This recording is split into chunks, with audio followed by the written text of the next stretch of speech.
1 year, 2 months, and 27 days.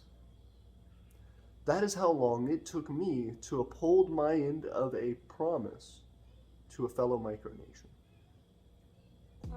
That promise, which stated that I would supply some Aeternian copper pieces in exchange for some of their general merchandise, was fulfilled on their part in about 2 weeks.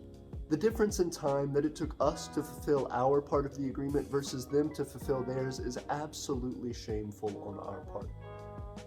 People in general, but especially the leaders of nations, should never make promises that they can't keep.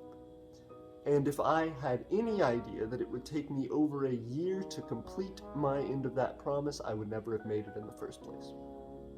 And for that, I'm sorry. I'm sorry to the people of that nation and to its government for a delay in providing goods that they felt would benefit and enrich their nation. On top of all this, to make matters worse, in addition to now supplying our end of the trade agreement and also returning to them the items from their end of the trade agreement, we have unfortunately misplaced their button. However, if they would like it back, we can either exchange at some point for it to be delivered to them once it's found, or to send to them the monetary equivalent so that they feel whole in this process.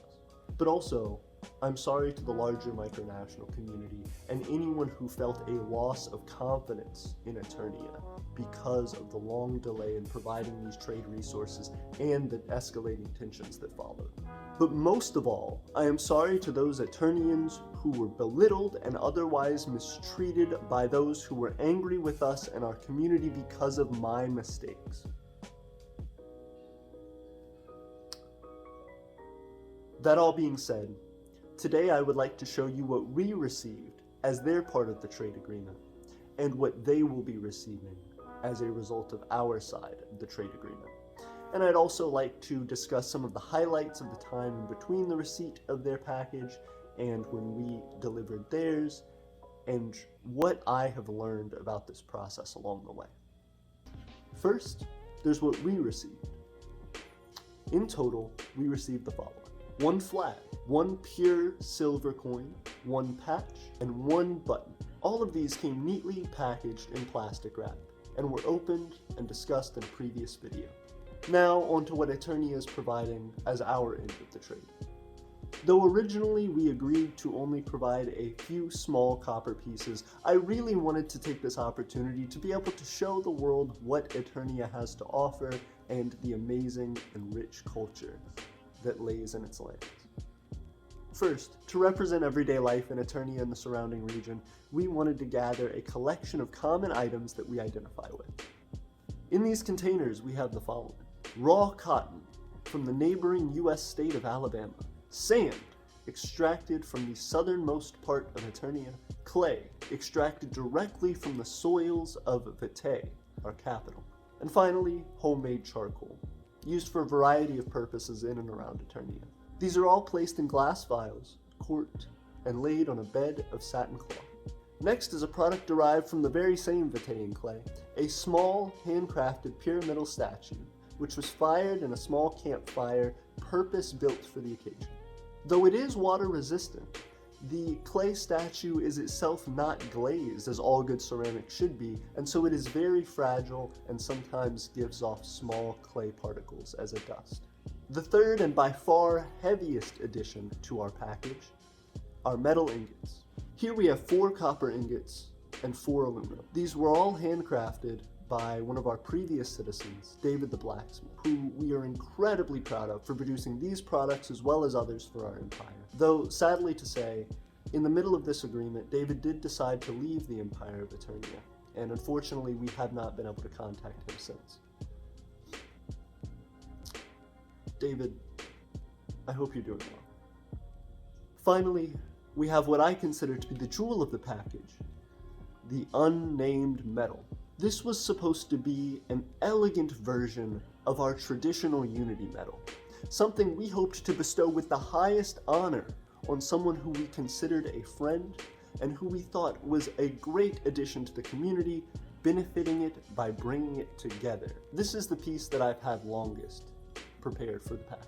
However, as time went on and things escalated, I felt that I just couldn't give high praises and honors to someone who I had seen go from an esteemed member of the community to someone who lashed out not only at us, but to plenty of other members who, in my eyes, had done nothing wrong.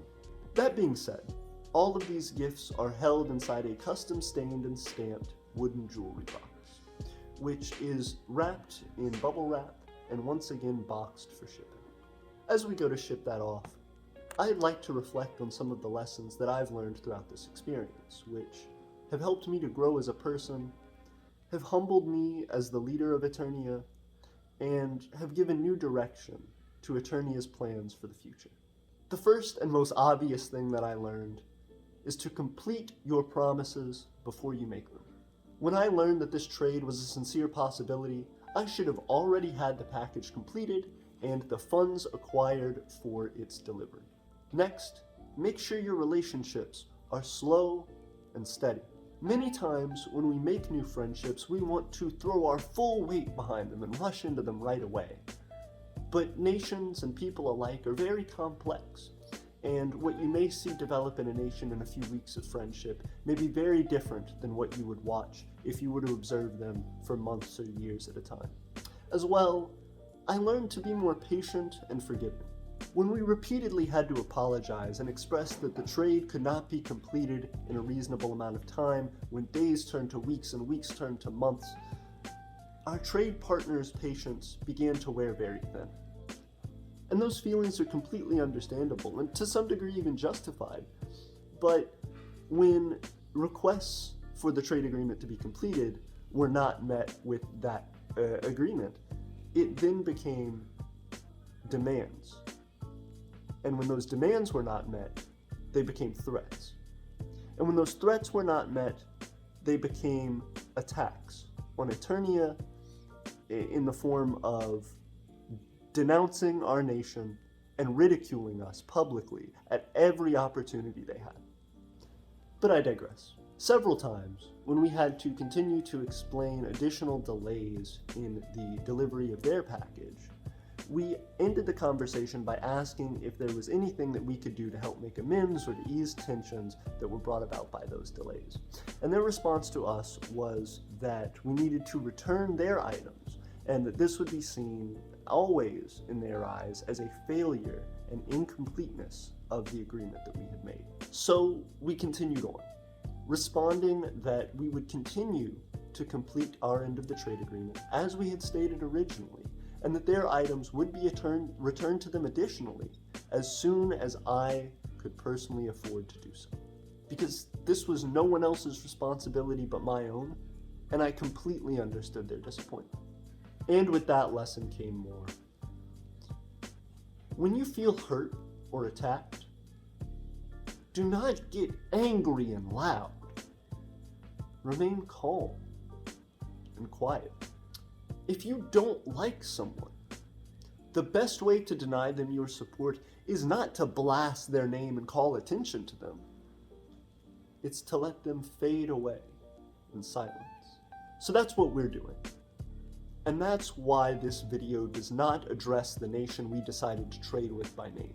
Finally, I learned to be proud of myself and our nation despite my own personal struggles and shortcomings. I know many micronations can resonate with this message. Even within our community, larger nations are happy to tell smaller ones that they just aren't up to the caliber fit for relations with their people, or that they provide no real tangible benefit to a partnership. And I have to wholeheartedly disagree with that. All nations are representations of a people's hope for the future, and many times they are additionally a collection of all of their combined efforts toward pushing for that future. So in all nations, there are lessons to be learned and bonds to be made. All micronations are valuable, and we can learn to coexist without needing to hold superiority over one another. Remember, even the largest of us are invisible to the majority of the world, but together we represent the belief of hundreds of thousands who at one point or another called this community their home. And so it seems to me that these lessons have all culminated in one truth that is as old as humanity itself, one that is very often said, but very rarely abided by. You reap what you sow. Finally, we are able to plant the seeds of good faith relationships after a long period of uncertainty due to an unfulfilled promise on my part. And this good faith sowing isn't directed at any one external micronation, but rather inward, at Aeternia itself, as a promise to our people.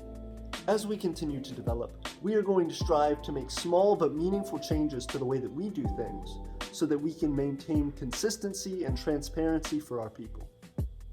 And we hope to do that so that we can maintain an example of what is possible for micronationalism, not just a sounding board for it. Having seen our trade partner and other micronations in the community develop over the past 1 year, 2 months, and 27 days, I would like to extend the same advice to them. You reap what you sow. Aeternia forever.